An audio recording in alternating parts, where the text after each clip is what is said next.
Selamat pagi bosku, jumpa kembali bersama saya Cecilia dari Pilar Mas Investindo Sekuritas. Touch your heart, touch your profit. Nah, seperti biasa kita akan mulai saja nih market review kita hari ini, Jumat 3 September 2021 dengan episode Never Enough. Maka dari itu jangan kemana-mana ya bosku, tetap di channel Pilar Mas Investindo Sekuritas. Touch your heart, touch your profit. Pionir Sekuritas Channel di Indonesia.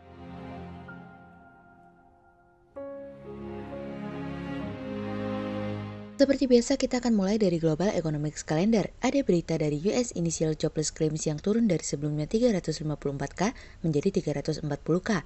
Kemudian ada dari US Continuing Claims yang turun dari sebelumnya 2.908K menjadi 2.748K.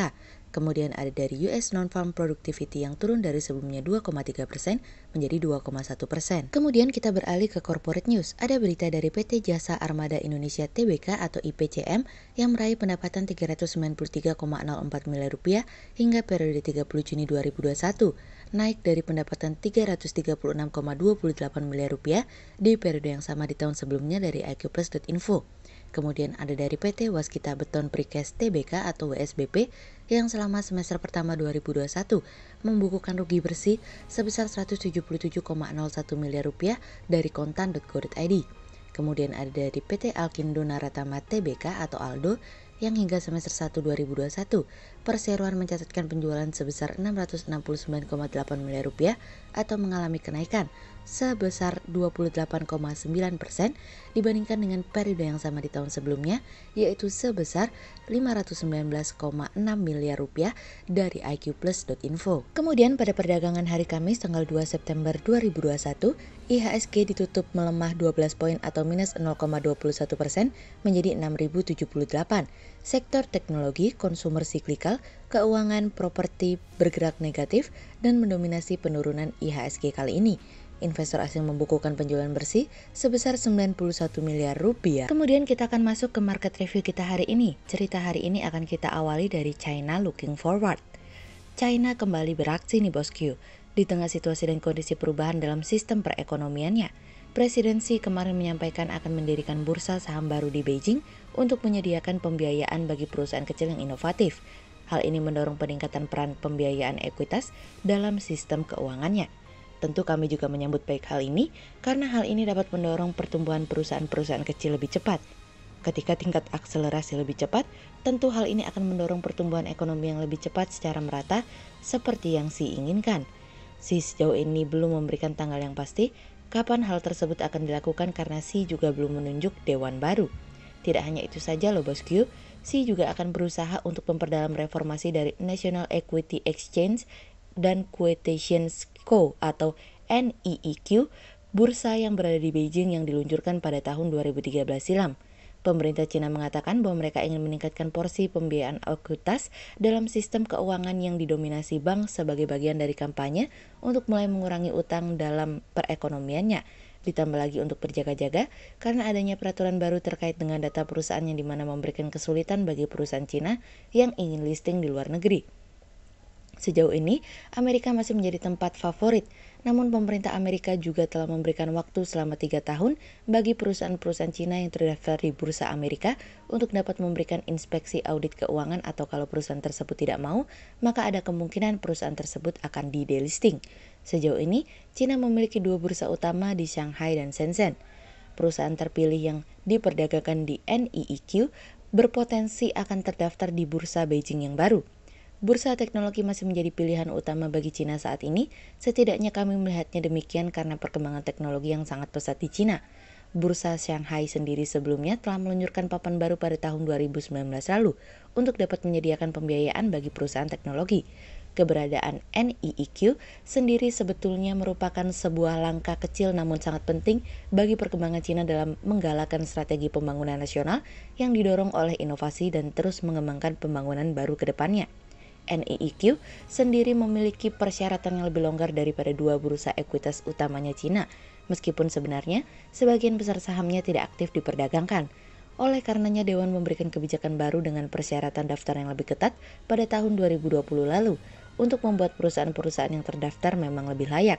Dalam pidatonya pada pertemuan kemarin, Xi juga mengatakan bahwa betapa pentingnya untuk mulai melakukan pembukaan bertahap dalam sektor jasa seperti keuangan dan perawatan kesehatan, di mana Cina melihat persaingan dengan pihak asing merupakan salah satu bagian penting dalam memodernisasi perekonomiannya.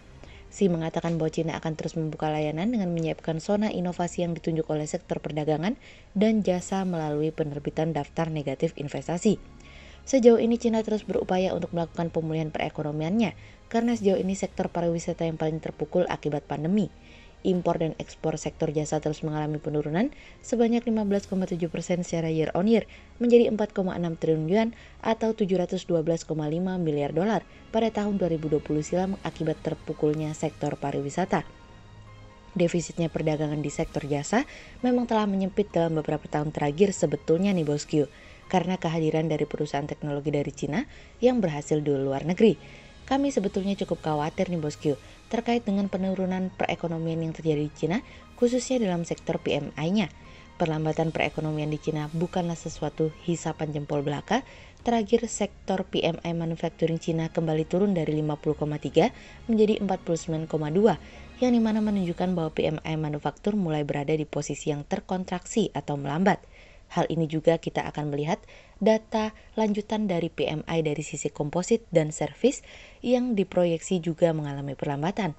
Di tengah situasi dan kondisi seperti sekarang ini, Cina menjadi hal penting karena merupakan negara pertama yang mampu pulih dari perekonomiannya yang dimana menjadi lokomotif pemulihan ekonomi dunia.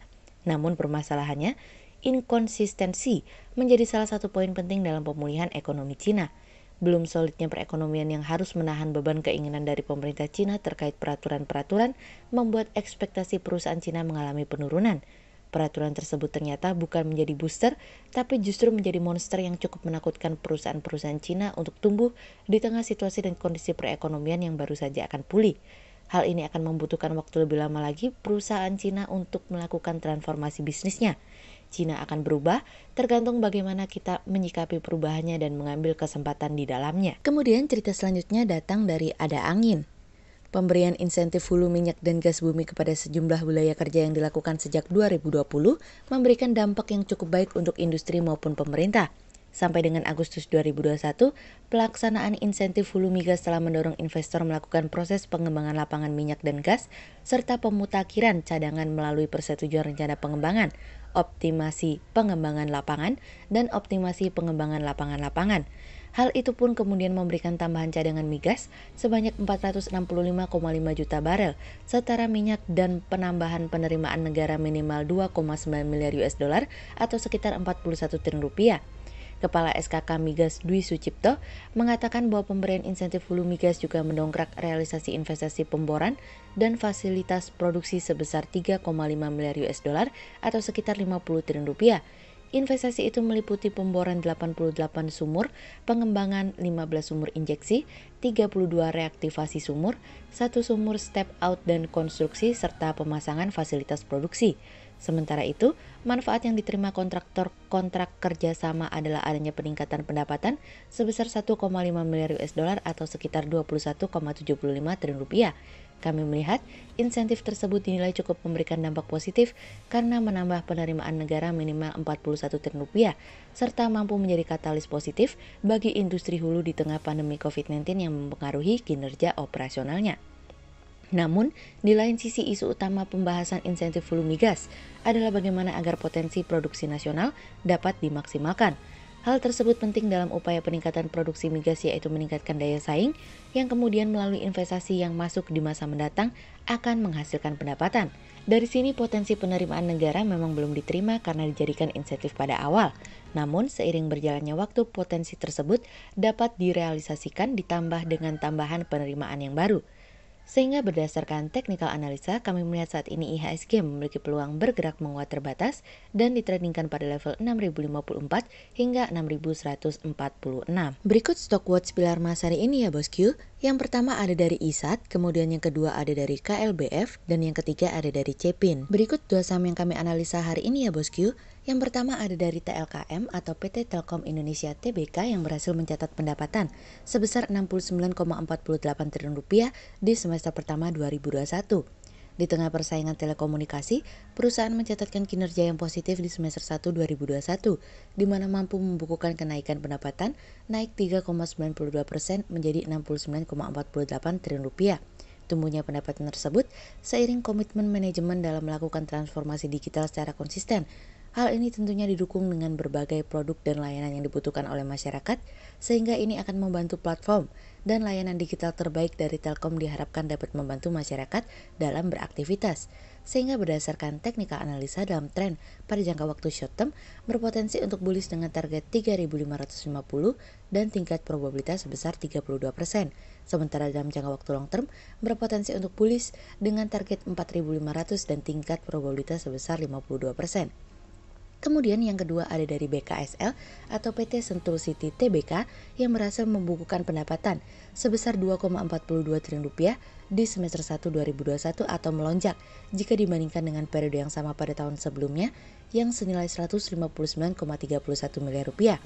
Tumbuhnya pendapatan yang dibukukan perusahaan disebabkan kenaikan penjualan, salah satunya berasal dari penjualan properti investasi, yakni Ion Mall yang negosiasinya sudah direncanakan sejak lama.